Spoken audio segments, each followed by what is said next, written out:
Good evening friends, I am HS Thradna. Welcome to my YouTube channel Sangyan Pratiyogi संस्थान। So friends, आज हम बात करने वाले हैं न्यू एजुकेशन पॉलिसी, नई शिक्षा नीति 2020। तो देखिए दोस्तों, हमने आपके लिए एक एक क्वेश्चन का यहाँ पर सॉल्यूशन निकाला है। कैसा भी टाइप का क्वेश्चन न्यू एजुकेशन पॉलिसी से पूछ लिया जाए तो आप आसानी से कर सकते हो। तो दोस्तों, हमारी आज क्लास तो संडे को होनी थी न्यू एजुकेशन पॉलिसी की, लेकिन किसी काम से, किसी कारणवश अपरिहार्य कारण से नहीं हो पाई। ठीक है, तो आज हम न्यू एजुकेशन पॉलिसी पढ़ेंगे। उसके बाद कल हम पॉलिटी पढ़ेंगे दोस्तों, और कल करंट की क्लास भी होगी। तो देखिए, हम सबसे पहले बात करते हैं। तो देखिए, न्यू एजुकेशन पॉलिसी 2020, संज्ञान प्रतियोगी संस्थान नई शिक्षा नीति by HSR। Contact number 6376204163। Contact number से आप कोई भी अपना डाउट है तो उसको क्लियर कर सकते हो। व्हाट्सएप नंबर से भी कर सकते हो। कमेंट बॉक्स में आप कमेंट करके भी आप पूछ सकते हो कोई भी बात। WhatsApp number 9660150190। Telegram channel Sangyan Pratiyogi संस्थान। सो फ्रेंड्स, संज्ञान प्रतियोगी संस्थान से ज्वाइन हो जाइए आप।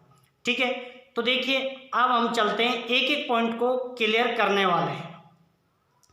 तो देखिए, पहली एजुकेशन पॉलिसी 1968 में आई थी। ठीक है, तो पहली एजुकेशन पॉलिसी आपको ध्यान रखनी होगी 1968। दूसरी एजुकेशन पॉलिसी 1986, इसको 1992 के नाम से भी जानते हैं, क्योंकि ये पूरी तरीके से लागू कब हो पाई थी 1992 में, लेकिन ये कब की है 1986 की।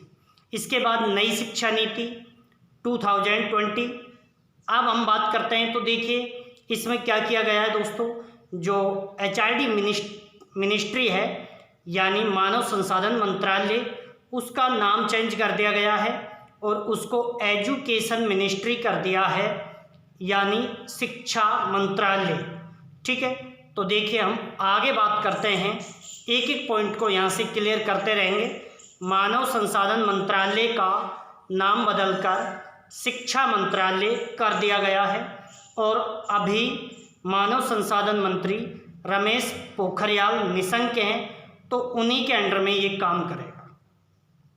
बात करते हैं शिक्षा पर जीडीपी का, यानी ग्रॉस डोमेस्टिक प्रोडक्शन, सकल घरेलू उत्पाद का 6% खर्च करने की बात कही है। जबकि अभी खर्च कितना हो पा रहा है दोस्तों, अभी 4.43% खर्च हो पा रहा है जीडीपी का एजुकेशन पर, और ये बात 6% तक ले जाने की बात कही गई है।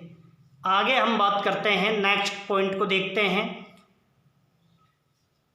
शिक्षा नीति 2020 में किए गए सभी परिवर्तन 2040 तक अचीव हो जाएं, ये बात सामने रखी है। ये उन्होंने लक्ष्य रखा है, 2040 तक टारगेट को अचीव करने की बात कही है। नई शिक्षा नीति का ड्राफ्ट 2019 में तैयार हो गया था। दोस्तों, जो न्यू एजुकेशन पॉलिसी है, इसमें मैक्सिमम इंग्लिश वर्ड यूज में लिए हैं, तो आप आराम से समझ सकते हो। कोई भी बात आपको समझ नहीं आएगी तो मैं बाकायदे उसका हिंदी आपको समझाऊंगा। तो देखिए, नेक्स्ट बात करते हैं। नई शिक्षा नीति में 6 पॉइंटों पर ध्यान दिया गया है। 6 पॉइंट के बेस पर हम पूरी एजुकेशन पॉलिसी को क्या करेंगे, स्टडी करेंगे, पूरी को अध्ययन करेंगे। तो देखिए, कौन कौन से पॉइंट हैं यहाँ पर। एक तो school education system. School education system में क्या क्या चेंजिंग किया गया है, क्या परिवर्तन किया गया है। लैंग्वेज का क्या पैटर्न रखा गया है। उसके बाद हायर एजुकेशन, उच्च शिक्षा में क्या बातें सामने आई हैं।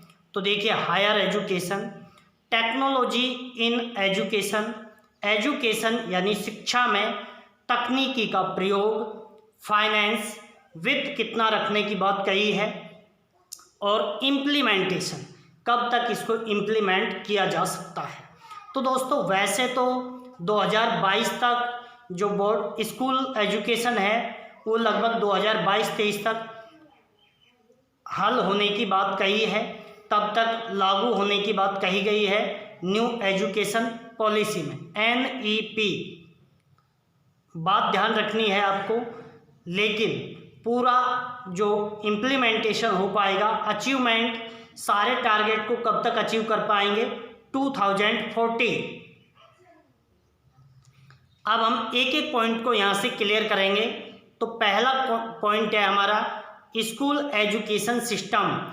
तो पहले था दोस्तों 10+2, यानी क्लास 10 तक तो कॉमन एजुकेशन होती थी, कॉमन पढ़ाई होती थी, कोई भी स्टूडेंट चाहकर भी अपना वैकल्पिक सब्जेक्ट नहीं चुन सकते थे।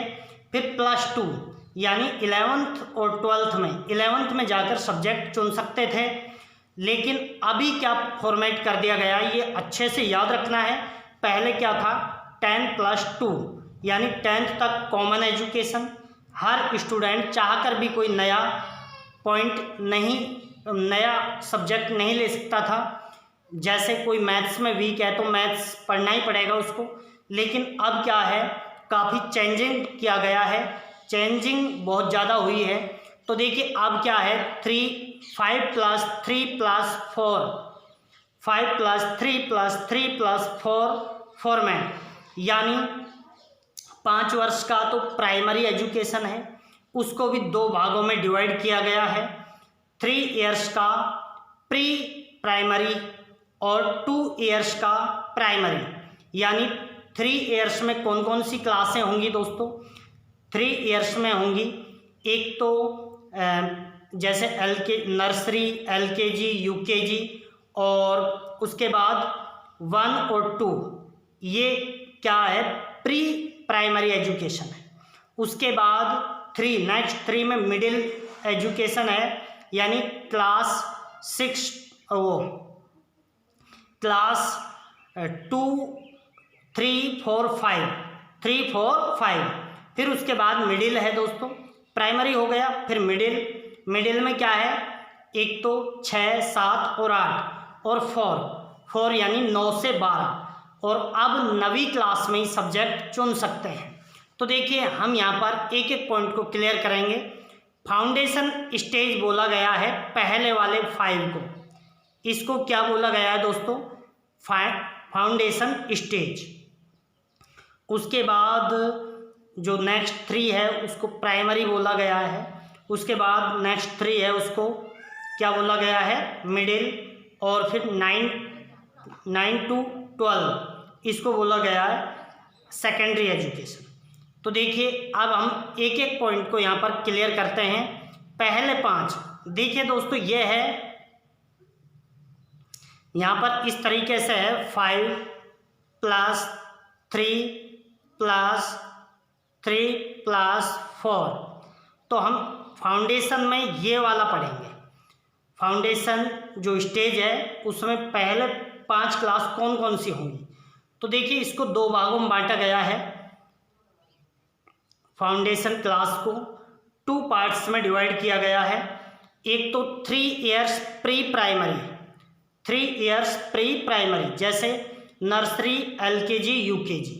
पहले प्राइवेट स्कूलों में होता था, गवर्नमेंट स्कूलों में ऐसा नहीं होता था, पहली क्लास से एडमिशन चलते थे। फिर उसके बाद 2 ईयर क्लास भी है, 2 ईयर क्लास। तो फाउंडेशन क्लास में एक तो 3 ईयर प्री प्राइमरी और 2 ईयर्स पहली क्लास और दूसरी क्लास, यानी जो फाउंडेशन क्लासेज हैं इसमें 5 क्लासें, नर्सरी से दूसरी क्लास तक का डेटा मैटर दिया गया है। उसके बाद परपेट्री स्टेज 3 इयर्स की होगी। परपेट्री स्टेज बोल रहे हैं इसको दोस्तों, परपेट्री स्टेज, ठीक है। ये 3 इयर्स की है, क्लास 3 to 5, यानी इसमें क्या प्राइमरी, एक तो प्री प्राइमरी होगी, एक प्राइमरी होगी, ठीक है। प्रिपरेटरी में क्लास 3, 4, 5 ये पढ़ाई जाएंगी। तो आपको फाउंडेशन में समझ में आ गया, कहाँ से कहाँ तक है फाउंडेशन क्लास दोस्तों। फाउंडेशन क्लास है पहली 5, जिसमें प्री प्राइमरी है और पहली और दूसरी, ये फाउंडेशन स्टेज हो गई। उसके बाद प्रिपरेटरी स्टेज है, इसमें 3 क्लासें हैं, 3, 4, 5, ठीक है। इसके बाद सेकेंडरी स्कूल की बात करते हैं। तो सेकेंडरी स्कूल क्या होगा दोस्तों, सेकेंडरी स्कूल 4 ईयर का होगा, क्लास 9 to 12, ठीक है। और एनईपी में अनिवार्य शिक्षा 6 से 14 वर्ष की बजाय 3 से 18 वर्ष कर दिया गया है, ये मानिए आप, ठीक है। अब हम आगे बात करते हैं। अभी कोई अमेंडमेंट तो हुआ नहीं है, लेकिन अब वर्ष 3 से 18 कर दिया जाएगा, ऐसा अनुमान है। नेक्स्ट बात करते हैं दोस्तों। तो देखिए, लेकिन सरकार प्री प्राइमरी एजुकेशन के लिए आंगनबाड़ी पर निर्भर है। जो प्री प्राइमरी है, नर्सरी, LKG, UKG, इसकी क्या क्रिटिसिज्म भी हुआ है, आलोचना भी हुई है कि भाई गवर्नमेंट है जो यहाँ पर प्री प्राइमरी के लिए कोई टीचर तो नई भर्ती तो करवा नहीं रही है, और आंगनबाड़ी बेसिस पर ये निर्भर है। तो उसमें जो आंगनबाड़ी में जो कार्यकर्ता होती हैं वो वेल ट्रेंड नहीं होती हैं, अच्छी तरीके से ट्रेंड नहीं होती हैं, इसलिए ये समस्या आने वाली है। तो देखिए, सरकार अर्ली चाइल्डहुड केयर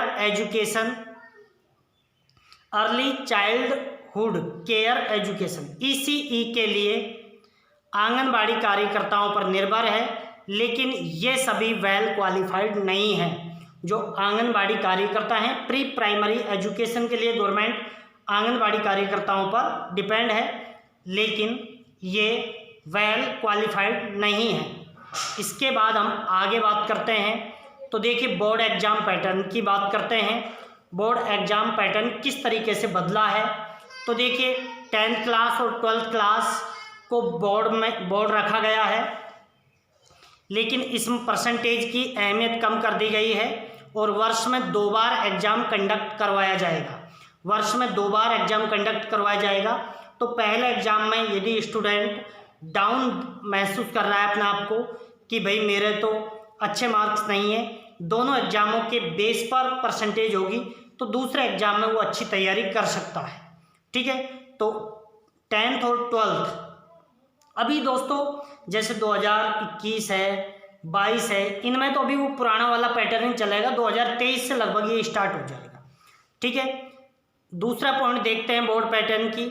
तो देखिए, यदि कोई स्टूडेंट किसी सब्जेक्ट में कमज़ोर है तो वो नीचे स्टेज का एग्ज़ाम सेलेक्ट कर सकता है। जैसे दोस्तों कोई स्टूडेंट है जो एडवांस मैथ्स वगैरह है, एडवांस मैथ उसमें डाउन है, तो वो क्या एडवांस मैथ्स की बजाय मीडियम मैथ भी ले सकता है, यानी आसान वाली मैथ भी ले सकता है। अब ये सुविधा भी दे दी गई है, जिससे उसको ज़्यादा समस्या नहीं आने वाली है। इसका पॉइंट, बोर्ड एग्जाम का पॉइंट तीसरा क्लियर करते हैं। क्लास 11th एंड 12th में जिस तरह से स्ट्रीम का सिलेक्शन होता था, जैसे आर्ट्स, साइंस, कॉमर्स आदि में हार्ड सेपरेशन को ख़त्म कर दिया गया है। अब चाहे तो स्टूडेंट साइंस के सब्जेक्ट के साथ आर्ट्स के सब्जेक्ट भी पढ़ सकता है। दोस्तों पहले हार्ड सेपरेशन था 11th और 12th। जैसे किसी साइंस का स्टूडेंट है तो या तो मैथ और फिजिक्स केमिस्ट्री पढ़ेगा या फिर बायो और फिजिक्स केमिस्ट्री पढ़ेगा, लेकिन अब हार्ड सेपरेशन को समाप्त कर दिया गया है। अब चाहे तो साइंस का स्टूडेंट भी हिस्ट्री, पॉलिटी, ज्योग्राफी भी पढ़ सकते हैं, ठीक है। तो ये चेंजिंग किया गया है, बहुत ज़बरदस्त पॉइंट है, अच्छे से समझ लेना। मार्किंग में स्टूडेंट एंड टीचर दोनों कर सकते हैं।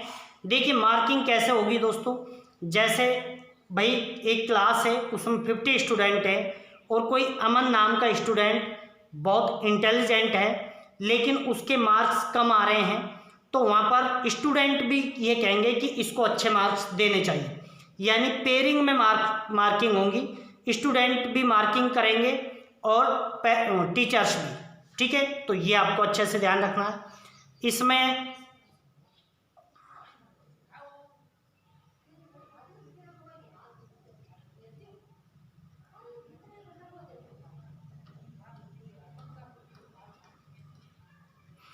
नेक्स्ट पॉइंट देखते हैं हम, skill and concept analysis clarity पर अधिक ध्यान दिया जाएगा। दोस्तों जैसे क्लास 6 में ही कोई स्टूडेंट है जो जैसे कोई व्यावसायिक एजुकेशन लेना चाहता है, कोडिंग वगैरह सीखना चाहता है, कंप्यूटर वगैरह में ज़्यादा रुचि रखता है, तो अब स्किल एंड कंसेप्ट एनालिटिकल पर ज़्यादा ध्यान दिया जाएगा। यह सब बदलाव 2022 में तो नहीं हो पाएंगे, 23 तक लागू होने की संभावना है। बोर्ड एग्जाम वाली बात कर रहा हूं मैं, ठीक है। नेक्स्ट देखते हैं दोस्तों, NCFSE। तो देखिए इसको समझिए आप, फुल फॉर्म क्या है, national curriculum framework for school education 2020 and 21, ठीक है। तो ये भी आपको ध्यान रखना है। NEP का मतलब नेशनल एजुकेशन पॉलिसी, शॉर्ट में मैं NEP बोलता रहूँगा। नई शिक्षा नीति का लक्ष्य है कि 2025 तक फाउंडेशन स्टेज पर 100% लिटरेसी हो। फाउंडेशन स्टेज आपको ध्यान में आ गई होगी, 5 क्लास हैं उसमें, नर्सरी, LKG, UKG, पहली और दूसरी। तो यहाँ तक क्या है, 100% लिटरेसी होनी चाहिए, साक्षरता होनी चाहिए 2025 तक। दूसरा, स्टूडेंट एंड टीचर का जो रेशो है, अनुपात है, वो 30:1 होना चाहिए। ये बात कही गई है यहाँ पर, यानी 30 स्टूडेंट पर एक टीचर जरूरी है। नेक्स्ट बात करते हैं, तो देखिए दीक्षा पोर्टल। दोस्तों दीक्षा पोर्टल काफ़ी पहले से ही चल रहा है, ये टीचर्स को वेल क्वालिफाइड, वेल ट्रेंड करने के लिए है। तो देखिए आपको दीक्षा पोर्टल टीचर्स को वेल ट्रेंड करने के लिए पहले से ही लॉन्च किया जा चुका है। तो यहाँ तक आपको अच्छे से समझ में आ गया होगा। नेक्स्ट बात करते हैं, तो नेक्स्ट क्या है दोस्तों, ग्रॉस एनरोलमेंट रेशो गोल्स, ये 2035 तक अचीव करने हैं, ग्रॉस एनरोलमेंट रेशो। इसका मतलब क्या है दोस्तों, इसका मतलब है कि जैसे सेकेंडरी एजुकेशन है, उसमें अभी वर्तमान में 56% के आसपास एजुकेशन प्राप्त कर रहे हैं। हमारे क्या हो रहा है दोस्तों, प्राइमरी एजुकेशन में तो क्या होता है, ज़्यादा स्टूडेंट होते हैं, लेकिन धीरे धीरे ये रेशो क्या डाउन हो जाता है, ये परसेंटेज क्या गिर जाती है। तो देखिए क्या है, सेकेंडरी स्कूल लिटरेसी को भी 100% करने की बात कही है, होनी चाहिए, ऐसा इन्होंने कहा है 2035 तक।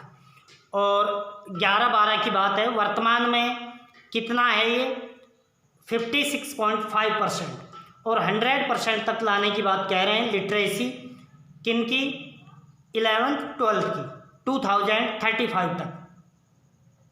हायर एजुकेशन की बात करते हैं, तो हायर एजुकेशन को 50% तक लाने की बात कर रहे हैं। हायर एजुकेशन जैसे कॉलेजेस में, कॉलेजों में अभी क्या है दोस्तों, मात्र 26.3% क्या है स्टूडेंट पहुंचते हैं। जैसे टोटल जो प्राइमरी एजुकेशन लेते हैं उनकी बजाय यहाँ तक पहुँचने में कितना, 26.3% ही हायर एजुकेशन प्राप्त कर पाते हैं, यानी ग्रेजुएशन वगैरह कर पाते हैं, जिसे अभी बढ़ाकर 50% करने की बात कही है 2035 तक। जो ग्रॉस गोल्स है वो कब तक के लिए, 2035 तक। तो ये भी आपको समझ में आ गया होगा। इसमें जो गोल्स है, ग्लोबल गोल्स, वो क्या है दोस्तों, 11th-12th में 100% तक क्या होना चाहिए, अटेंडेंस पहुंचानी है स्टूडेंट, मतलब जो प्राइमरी एजुकेशन प्राप्त कर रहे हैं वो ज्यों के त्यों 11th-12th तक पहुँचे। दूसरा, हायर एजुकेशन में ये 50% का टारगेट रखा गया है 2035 तक। इसके बाद हम बात करते हैं दोस्तों, तो लैंग्वेज की बात करते हैं, यानी भाषा। तो देखिए NEP में यानी न्यू एजुकेशन पॉलिसी में स्टूडेंट मदर्स टंग में अधिक से अधिक पढ़ाई करें, ये फोकस किया गया है। मदर्स टंग यानी मातृभाषा में अधिक से अधिक पढ़ाई करें। यहाँ पर इनका ये रखने का उद्देश्य क्या रखा गया है दोस्तों कि मातृभाषा में स्टूडेंट है जो जल्दी सीख पाएगा। अदर भाषा में यदि उसको एजुकेशन देंगे तो पहले तो वो भाषा को सीखेगा, उसके बाद सीखने की कोशिश करेगा जो सब्जेक्ट पढ़ाया जाएगा वो। लेकिन इसकी आलोचना भी हो रही है कि जैसे कोई तमिलनाडु का स्टूडेंट है, उसका कोई भाई पेरेंट्स है जो भाई सेंट्रल की नौकरी में है, उसका ट्रांसफ़र होकर के जैसे राजस्थान हो जाता है तो उसकी मातृभाषा, राजस्थान की तो मातृभाषा अलग है, जैसे हिंदी है यहाँ पर, तो इस तरीके से थोड़ी दिक्कत आने वाली है। तो इस आधार पर यहाँ पर क्या हो रहा है, क्रिटिसिज्म भी हो रहा है। दूसरा ये भी कह रहे हैं कि मातृभाषा में जैसे एजुकेशन लेंगे और कुछ प्राइवेट स्कूलों के जो स्टूडेंट हैं वो इंग्लिश मीडियम पढ़ रहे हैं, तो जैसे कंप्यूटर हुआ, साइंस एंड टेक्नोलॉजी हुई, वो सारे सब्जेक्ट हैं जो इंग्लिश में होते हैं तो वो ज़्यादा बेहतर कर पाएंगे, मातृभाषा वाला नहीं समझ पाएगा आगे जाकर। तो ये भी आलोचना भी हो रही है।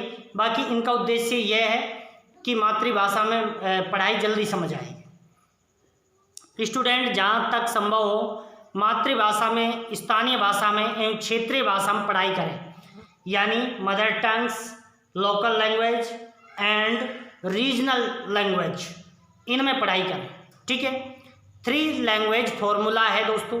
3 लैंग्वेज फॉर्मूला क्या है दोस्तों, एक इसमें क्या किया गया है कि 3 भाषाएं होनी चाहिए, 3 भाषाओं में पढ़ाई होनी चाहिए, क्योंकि जितनी ज़्यादा भाषाओं में पढ़ाई होगी स्टूडेंट उतना ही एक्सपर्ट बनता है, इनका ये मानना है गवर्नमेंट का। तो दोस्तों 3 लैंग्वेजेज में 2 भारतीय होनी अनिवार्य कर दी गई हैं कि कम से कम 2 भारतीय हों, ये कहा गया है लेकिन कंपलसरी नहीं किया गया है दोस्तों। ठीक है, एजुकेशन पॉलिसी में कहा है कि कम से कम 2 भाषाएं भारतीय हों। अब जैसे मान लीजिए कोई स्टूडेंट है पश्चिम बंगाल का है तो वो एक तो इंग्लिश लैंग्वेज ले ली उसने, एक मान लीजिए उसने कौन सी ले ली दोस्तों, बंगाली ले ली, तो तीसरी लैंग्वेज वो स्पेनिश वगैरह नहीं ले सकता है या फ्रेंच वगैरह नहीं ले सकता, क्यों, 2 विदेशी हो जाएंगे, 2 भारतीय होनी जरूरी है। तो अब हम बात करते हैं 3 लैंग्वेज फॉर्मूला। तो देखिए 3 लैंग्वेज फॉर्मूला, कम से कम 2 भारतीय भाषाएं होनी चाहिए। 2019 में नई शिक्षा नीति के ड्राफ्ट में एक भाषा हिंदी अनिवार्य था, लेकिन फिर उसका काफ़ी प्रोटेस्ट हुआ, काफ़ी विरोध हुआ, इस कारण से अब वो हटा दिया गया है कि हिंदी कोई रखना चाहो तो रखो, अन्यथा कोई ज़रूरी नहीं है। ठीक है, लेकिन इसको लेकर काफ़ी विरोध हुआ और हिंदी भाषा को अब अनिवार्य नहीं किया गया है।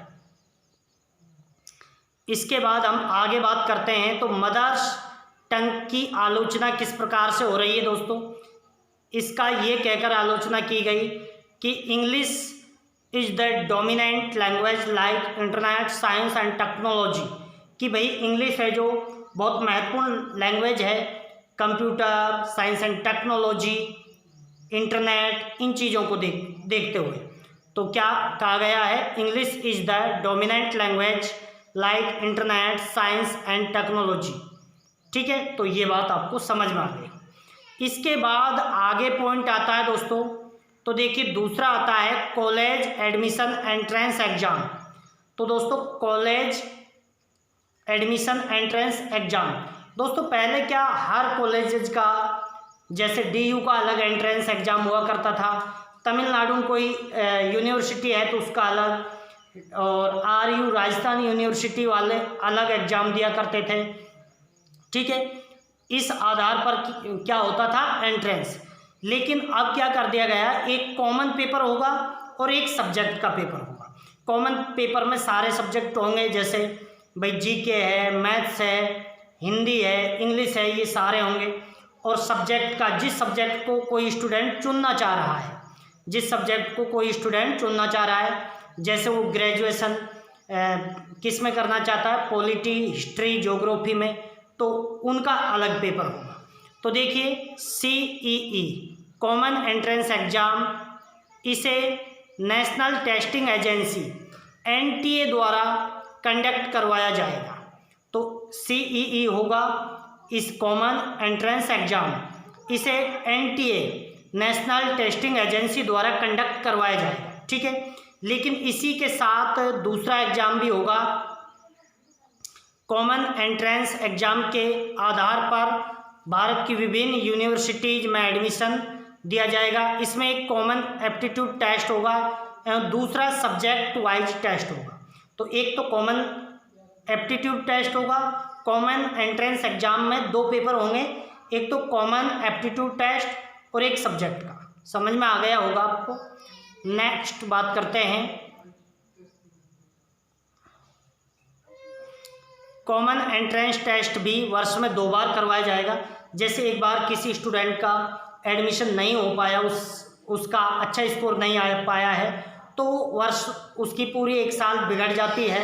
इस वजह से वर्ष में 2 बार करवाया जाएगा। लेकिन यहाँ पर IIT Indian institute of technology and medical sciences के जो एग्ज़ाम हैं वो ज्यों के त्यों चलते रहेंगे। जैसे मेडिकल में नीट होता है, तो देखिए, लेकिन IIT नीट आदि के एग्ज़ाम अभी भी ऐसे ही होते रहेंगे। इसके बाद हम बात करते हैं हायर एजुकेशन। हायर एजुकेशन, तो देखिए हायर एजुकेशन UGC के स्थान पर higher education commission of India HECI लाया जाएगा। अभी UGC क्या करता है, हायर एजुकेशन को क्या करता है, हैंडल करता है, उसको मेंटेन करता है, कंट्रोल करता है। UGC क्या है दोस्तों, यूनिवर्सिटी ग्रांट कमीशन, यानी विश्वविद्यालय अनुदान आयोग। स्थापना 1956 में हुई थी और UGC एक्ट 1956 में आया था, उसके तहत लागू हुआ था। वैसी स्थापना 1953 में हो गई थी, ठीक है। तो अभी UGC के स्थान पर क्या आएगा दोस्तों, हैकी, यानी higher education commission of India, ठीक है। उच्च शिक्षा, भारतीय उच्च शिक्षा आयोग, ठीक है, ये आपको ध्यान रखना है। और यूनिवर्सिटीज में भी देखिए, यूनिवर्सिटीज में मल्टी डिसिप्लिनरी बनाया जाएगा। यूनिवर्सिटीज को क्या बनाया जाएगा, मल्टी डिसिप्लिनरी बनाया जाएगा।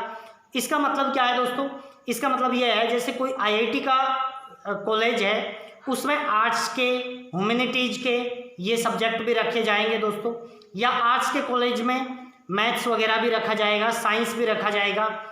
मतलब कोई स्टूडेंट वहाँ अलग पढ़ना चाहता है तो वो पढ़ सकता है। तो देखिए मल्टी डिसिप्लिनरी बनाया जाएगा। जैसे IIT वाली कॉलेज में आर्ट्स के विषय भी रखे जाएंगे और आर्ट्स वाले कॉलेज में साइंस के विषय भी रखे जाएंगे। मल्टी डिसिप्लिनरी का अर्थ आप समझ गए हो। हर जिले में एक यूनिवर्सिटी होना चाहिए, ये टारगेट रखा गया है। नेक्स्ट बात करते हैं इसी में, तो देखिए नेशनल रिसर्च फाउंडेशन एस्टेब्लिश होगा, यानी राष्ट्रीय जो अनुसंधान फाउंडेशन है वो स्थापित होगा, ये रिसर्च को बढ़ावा देने के लिए, शोध को बढ़ावा देने के लिए, ठीक है। और FYUP 4 year undergraduate programme चलाया जाएगा दोस्तों। इसको अच्छे से समझना, 4 ईयर अंडर ग्रेजुएट प्रोग्राम क्या है, इसमें मल्टी एग्जिट ऑप्शन होगा। मल्टी एग्जिट ऑप्शन का मतलब, जैसे आजकल तो क्या होता है दोस्तों, जैसे किसी स्टूडेंट को बीटेक करना है तो क्या है, 4 साल का बीटेक होता है। अब पहले साल उसने पढ़ लिया और वो पास हो गया पहले साल में, लेकिन दूसरे साल उसका मन नहीं करा, कोई अन्य पढ़ाई करने का मन कर गया उसका, तो उसकी बीटेक खराब, ठीक है। लेकिन अब क्या है, कोई student 4 year undergraduate programme के तहत एडमिशन लेगा, ठीक है। एडमिशन लेने के बाद जैसे कोई मैथ्स की पढ़ाई करना चाहता है या इंजीनियरिंग की करना चाहता है या आर्ट्स की पढ़ाई करना चाहता है, तो वो 1 साल पढ़ने के बाद भी वो छोड़ता है तो उसको 1 साल का सर्टिफिकेट मिल जाएगा। यदि 2 साल में छोड़ेगा तो देखिए अलग अलग हैं, याद रखने हैं आपको अच्छे से। 1 ईयर में सर्टिफिकेट मिलेगा, 2 ईयर्स एडवांस डिप्लोमा मिलेगा। यदि किसी स्टूडेंट 2 साल तक पढ़ाई करी है उसमें, तो कोई भी सब्जेक्ट हो जाए, ठीक है, इंजीनियरिंग का हो, चाहे आर्ट्स का हो या कॉमर्स का हो, किसी का भी हो, ठीक है। तो दो साल तक पढ़ाई किए तो एडवांस डिप्लोमा मिलेगा। 3 इयर्स में बैचलर्स डिग्री मिलेगी और 4 इयर्स में यदि 4 के 4 साल पढ़ लिया है वो, तो क्या बैचलर्स डिग्री विद रिसर्च के साथ मिलेगी, विद रिसर्च। ठीक है, तो ये आपको अच्छे से चारों बातें समझ में आ गई होंगी। FYUP समझ में आ गया कि 4 ईयर अंडर ग्रेजुएट प्रोग्राम क्या है। ठीक है, नेक्स्ट बात करते हैं। तो देखिए academic bank of credit ABC, academic bank of credit यानी ABC, यानी इसमें क्या होगा, जैसे विद्यार्थी 4 विषय पढ़ रहा है दोस्तों, तो 4 विषय में उसको 40 का स्कोर करना है कि भाई 40 का स्कोर करेगा तब वो क्या माना जाएगा, पास माना जाएगा। अब मान लीजिए किसी स्टूडेंट के 10 का स्कोर ही कर पाया है, वो 10 का स्कोर कर पाया है और फिर भाई वो नहीं पास हुआ, तो क्या वो और फिर वो कहीं काम में लग जाता है, तो वो 2 साल बाद 5 साल बाद भी आकर दोबारा से अपनी पढ़ाई को कंटिन्यू कर सकता है। तो देखिए जितने विषय पढ़े हैं उनका इसको गिना जाएगा, उनका स्कोर गिना जाएगा, और यदि एक वर्ष में 10 का स्कोर किया है और डिग्री के लिए 40 का स्कोर चाहिए, तो 2 वर्ष या 5 वर्ष बाद भी डिग्री पूरी कर सकता है आगे आकर के, फिर वो स्कोर करेगा पढ़ करके, और 40 का स्कोर कर दिया तो वो फिर से डिग्री उसको मिल जाएगी। तो एकेडमिक बैंक ऑफ क्रेडिट के आधार पर यानी स्कोर करना होगा, उसको पॉइंट दिए जाएंगे। ठीक है, हर वर्ष के हिसाब से, जैसे 1 साल में 10 का स्कोर, 2 साल में 20, 4 साल का कोर्स है तो 40 का स्कोर वाले पास हो गए। ठीक है, तो वो बाद में 1 साल पढ़ कर के चला गया और बाद में आकर के फिर से स्कोर कर लेता है तो भी कोई दिक्कत नहीं। नेक्स्ट बात करते हैं master of philosophy to be scrapped, master of philosophy to be scrapped यानी एमफिल को क्या कर दिया गया है दोस्तों, समाप्त कर दिया गया है, खत्म कर दिया गया है। एमफिल की डिग्री को समाप्त कर दिया गया है, लेकिन वर्तमान में जो एमफिल कर रहे हैं और PhD कर रहे हैं वो उन स्टूडेंटों को पर कोई प्रभाव नहीं पड़ेगा। ठीक है, आगे के लिए क्या कर दिया गया है, समाप्त कर दिया गया है। अच्छा, पहले क्या होता था, जैसे कोई स्टूडेंट BA कर रहा है, BA के बाद क्या कर सकता था, वो एमफिल करना होता था, या BA के बाद MA के बाद एमफिल और एमफिल के बाद PhD। अब क्या एमफिल को हटा दिया, MA के बाद ही PhD में जा सकता है। ठीक है, तो आपको देखिए नेक्स्ट पॉइंट की बात करते हैं, foreign college and universities open campus, यानी विदेशी विश्वविद्यालय कॉलेज वो भी अपने इंडिया में क्या कैंपस ओपन कर सकते हैं। ठीक है, जिससे कोई स्टूडेंट को विदेशी कॉलेजेस से पढ़ाई करनी होती है तो वो क्या यहीं भारत में ही कर सकता है। नेक्स्ट बात करते हैं, तो देखिए इसमें और पॉइंट क्या क्या रखे गए हैं, टेक्नोलॉजी इन एजुकेशन, पढ़ाई यानी शिक्षा में तकनीकी का विशेष ध्यान दिया जाएगा, डिजिटल इंडिया कैंपेन चलाया जाएगा, एजुकेशन प्लानिंग को बहुत मजबूत किया जाएगा, टीचिंग लर्निंग एंड असेसमेंट पर पूरा ध्यान दिया जाएगा, यानी पढ़ाने पर, सिखाने पर और असेसमेंट यानी वर्क पर। ठीक है, आगे हम बात करते हैं इसमें, तो देखिए national education technology forum develop किया जाएगा, और देखिए आगे भी बहुत इंपॉर्टेंट पॉइंट हैं, इनको एक एक करके लिख लेना अन्यथा आप भूल जाओगे। तो देखिए MOOCs, massive open online courses, MOOCs क्या है दोस्तों, मैसिव ओपन ऑनलाइन कोर्सेज यानी ऑनलाइन कोर्सेज पर विशेष ध्यान दिया जाएगा, दिव्यांग friendly education software, E content in various languages, virtual labs. तो देखिए दोस्तों ऑनलाइन एजुकेशन को बढ़ावा देना, दिव्यांग फ्रेंडली एजुकेशन सॉफ्टवेयर बनाना, यानी जो दिव्यांग स्टूडेंट हैं उनके लिए भी software banana, E content in various language, electronic जो कंटेंट है वो अलग अलग भाषाओं में उपलब्ध करवाए जाएंगे, वर्चुअल लैब्स बनाए जाएंगे यानी ऑनलाइन जहाँ पर स्टडी कर सकते हैं ऐसे लैब्स स्थापित किए जाएंगे। आगे हम बात करते हैं तो देखिए ऑनलाइन असेसमेंट एंड एग्जामिनेशन किया जाएगा। ऑनलाइन असेसमेंट ऑनलाइन पढ़ सकते हैं और ऑनलाइन एग्जाम कंडक्ट करवाया जा सकता है। टीचर्स रिक्रूटमेंट, नेक्स्ट टॉपिक की बात करते हैं। टीचर्स रिक्रूटमेंट, टीचर्स को समाज में ऐसा स्थान दिया जाएगा, टीचर को सेंट्रल पॉइंट रखा जाएगा, टीचर को एक समाज में बेहतरीन सम्मान मिलना चाहिए। इस पैटर्न पर मतलब एजुकेशन को सस्टेन किया जाएगा, स्थापित किया जाएगा, ये आपको अच्छे से पता होना चाहिए। तो देखिए टीचर्स रिक्रूटमेंट की बात करते हैं तो समाज में टीचर्स का सम्मान सबसे अधिक हो और अध्यापक सेंट्रल पॉइंट हो। टीचर्स एलिजिबिलिटी टेस्ट आदि में बदलाव होगा। जो टेट करवाया जाता है, जैसे सेंट्रल का जो टेट होता है वो सी टेट हो जाता है, सेंट्रल टीचर्स एलिजिबिलिटी टेस्ट, ठीक है। राजस्थान में आर टेट होता है, राजस्थान लग जाता है। तो टेट के जो सिलेबस है उसमें बदलाव किया जाएगा, इंटरव्यू को जोड़ा जाएगा, ये भी आपको ध्यान रखना है। टीचर्स को ऑनलाइन पढ़ाना होगा और अपनी ऑनलाइन क्या परफॉर्मेंस दिखानी होगी।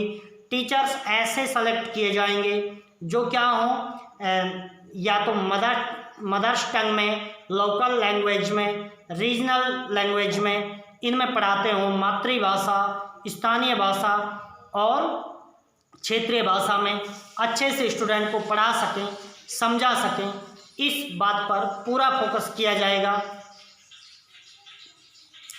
टीचर ट्रांसफ़र को कम किया जाएगा, जैसे टीचर का कंटिन्यू ट्रांसफ़र होता है तो उसको कम किया जाएगा, कम से कम टीचर्स का ट्रांसफ़र हो।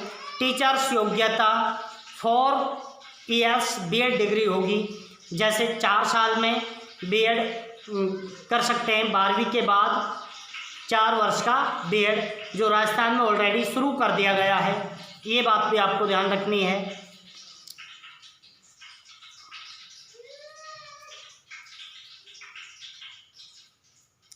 तो फ्रेंड्स ये था न्यू एजुकेशन पॉलिसी।